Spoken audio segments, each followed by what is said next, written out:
Hello my quilting family, we're here with another installment of the Friendship Star case study, and today we're going to be looking at portholes. This is a trick designers use to make a block look very modern, very slick.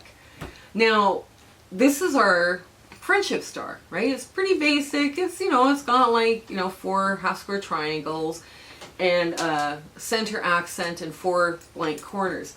Well, what they do is they will put it either, up and down the way it goes, or they would put it on point. That means they're taking this and they're going like this to this block, right? And I've just lost.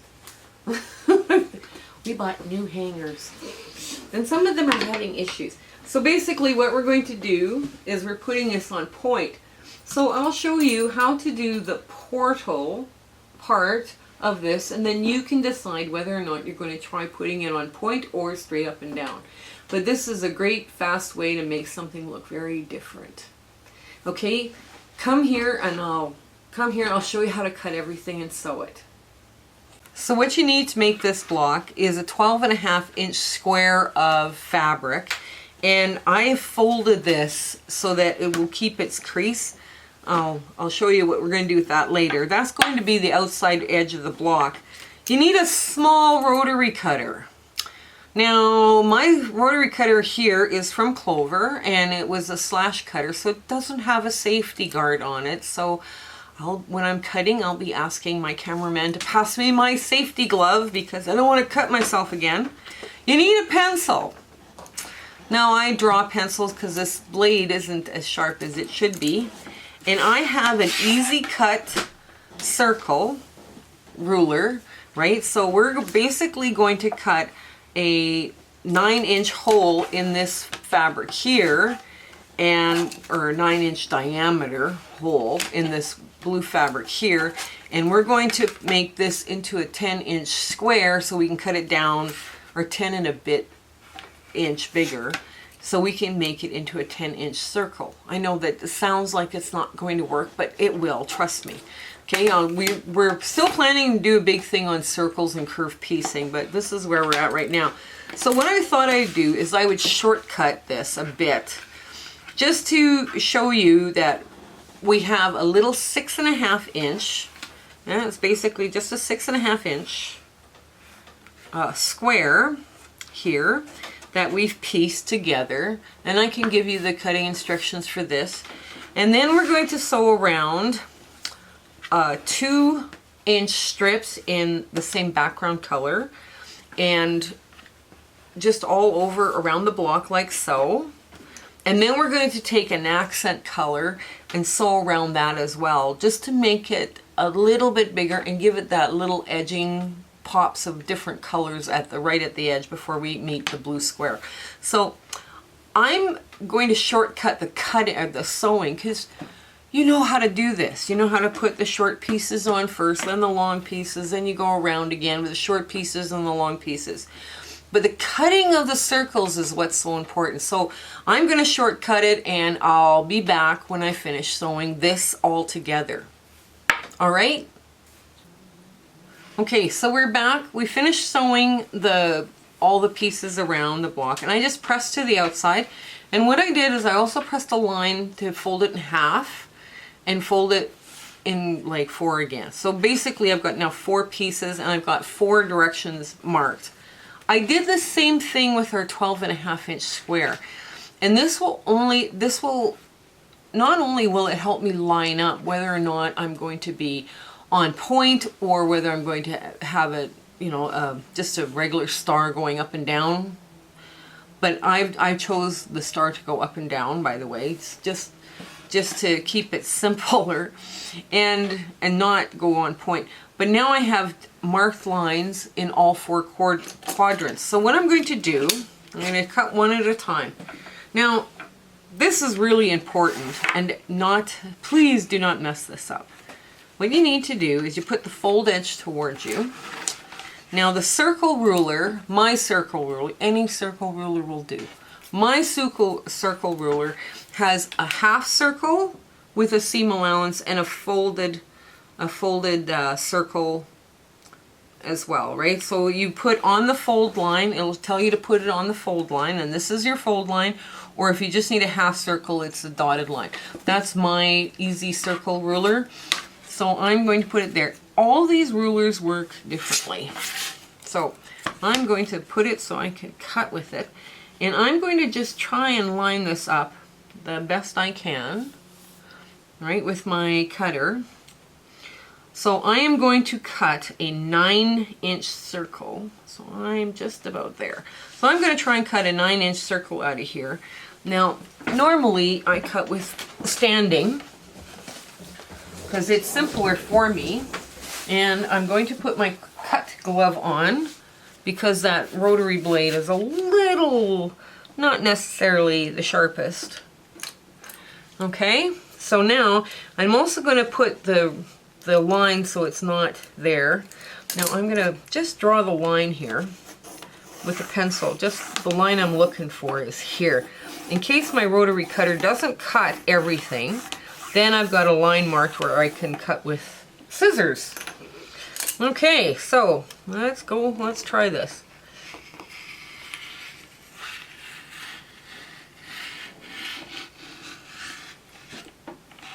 There. Now you try to apply even pressure throughout your cut. Okay, now let's see. Oh, genius. Now, this piece you save for next week. We're going to need this piece, right? And we're going to need the markings on it, so don't press it out or whatever. Don't press them out. So we're just going to put that there to save it. So now I have got this beautifully pieced. So what I'm going to do, now I know last time I got a complaint that you couldn't see what I was doing. So I'm going to take my little scissor and I'm going to just get in there and I'm going to trim, clip like not even a 1/4 inch in. Because I'm making little clip, I've got a fold mark and a clip line there. So I'm going to do this again on this side. Okay, not even a 1/4 inch, just there. So it's still within my seam line, right? Now I'm going to fold it over, all the way over. Now, I've got really good tungsten scissors here. So I'm going to try and do all of them, all the layers at once. So what I do is I just go in, and these are my marking guides. And my guild sister showed me this. I'm going to link you guys to her Instagram account, and I missed it. Okay. I'm just going to cut in like a 1/4 inch. There we go. So now I have, when I do this, it makes a little V. A little V. So I have a little cut line there that marks me up at my 1/4 and my 1/8. My 1/8 line. So now we're going to take the other one. Now we cut a 9-inch circle. With this one, we're going to cut a 10-inch circle. I know, you're sitting there, doesn't sound like it's going to work. I know when I first learned how to do this, it was like, yeah, I don't think that's going to work, but it does. So I'm going to line it up. So I am going to be cutting off a little bit at both sides. Now I'm going to be lining this up the best I can. Get my cut glove on. And I'm doing a 10-inch circle out of here. So I'm going to, just a sec here, I'm just a tad off. Take your time lining it up, because you want to do with one line, with one cut, right? So this is where you've added in a bunch of seams. And that's why it doesn't cut nearly as well. So you've got a few spaces here that it didn't cut. And it's probably where your seams are. But we'll see. We'll see how bad that is. Oh, yeah, okay. We gotta take some scissors, that's fine. It's all good. You take some scissors and you kind of follow that cut line just a little bit. Maybe you don't, you know, at first you don't succeed, try again. Well, here you go. This is There. Now these bits I would throw into my crumb box or whatever. But now I have a 10-inch diameter circle. So there we are, right? There's my circle. And you can see where I've ironed my line. So I've got my quarters also marked. So what I'm going to do is I'm going to fold this all back up again, line it up the best I can. And again, I'm going to take my little clip marks within that seam allowance and just stay within the seam allowance. Now I've got my 4th line. Now I'm going to flip this over again, and all I want to match up is the outside edge, because this has got a, you know, sewn areas and seams and whatnot. It's not going to fold very easy. So what you want to do is just do a little clip.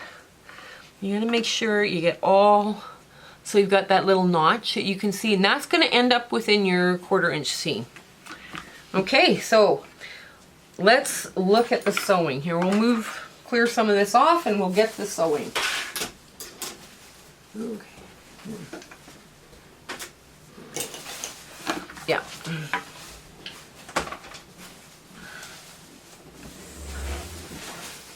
Oh.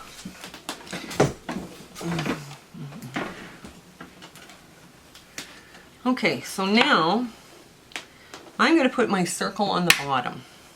And I've got my 1/4 inch foot on, and I'm lining this up where it's not going to be on point.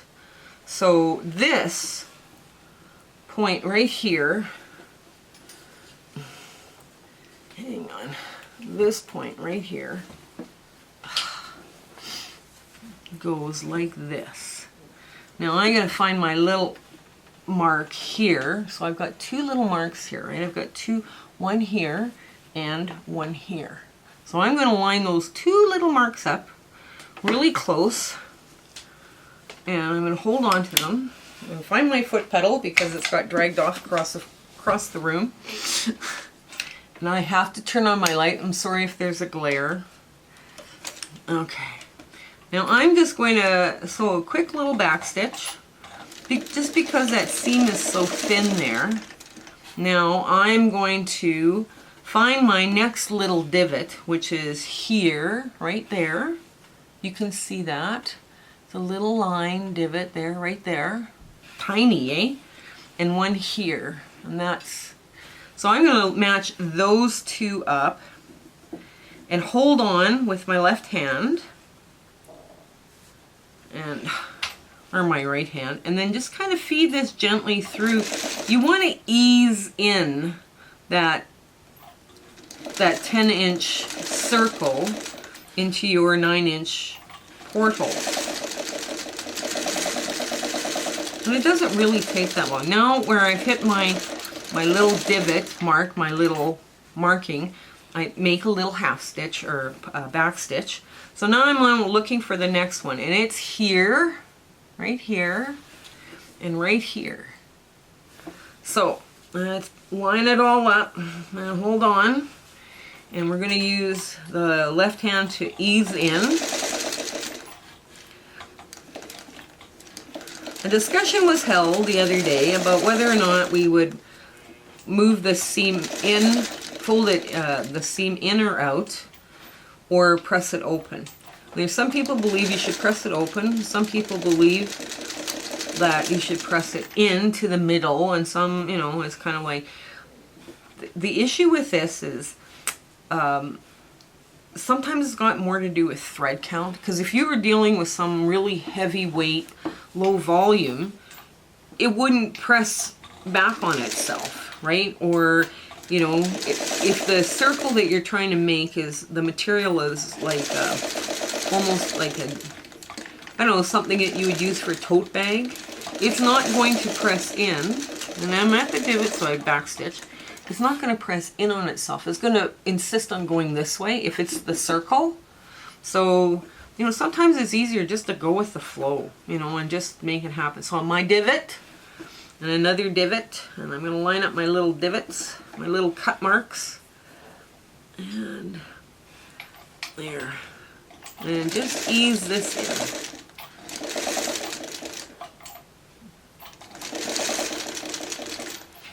Before, before Marianne told me to make these little cut marks on every eighth, you'd have to sew quite a ways before you'd hit another iron mark, right? So I like this a lot better. I find they don't pucker as badly. Sometimes they'll pucker badly if one is fed through too fast. You know, there's little puckering marks. A little back stitch. There we go. We're just about there. This really doesn't take long. Okay. But you have to like sewing curves. And it's just a matter of slow down, ease in the work. And you don't need hundreds of pins. I remember the first time I ever sewed a drunkard's path block, which is like a quarter circle, and I had this thing looking like a porcupine. It was very difficult to sew with all those pins in the way. So, you know, it's kind of nice to do it this way too. And we've got the last eighth, and then we're home. Okay, so I don't even have to hold that one. I just have to get this, ease it in. That's it. There shouldn't be any puckering issues. And there we go. And we're going to have our ta-da moment right now. And where is my scissor? Where's my scissors? I'll have to use clippers. Okay, and there is our block. Ta-da!